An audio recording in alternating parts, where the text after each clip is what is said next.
बरुआ के मौसी बरुआ के मामी, बरुआ के मौसी बरुआ के मामी, बरुआ के दीदी आयल अंगना।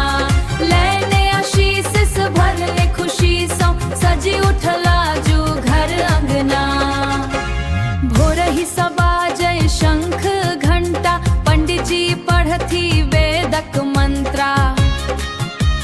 सोन सन चमके देख देखी हर्षित छथि सबटा।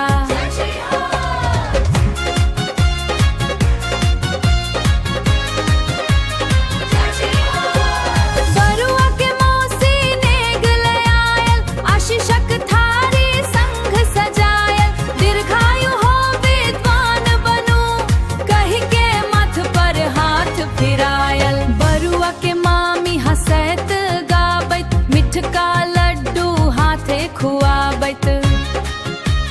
पढ़ी लिख गाबैत पढ़ी लिख नाम रोशन करी है। स्नेहक आशीष निरंतर देता, आंगन भरल रिश्तेदार सब सो।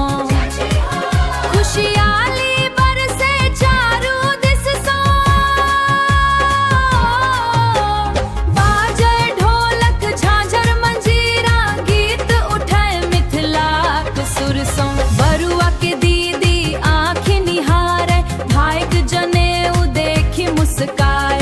बालपनक सब यादी ताजा, गीत सुनाबै नेग लुटाए।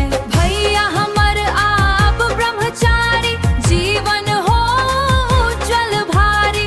कहत कहते भरी दैत घर खुशियाली सारी। बरुआ के मौसी बरुआ के मामी, बरुआ के दीदी गावे गाना। जनेऊ संस्कार शुभ अवसर पर मंगलमय हो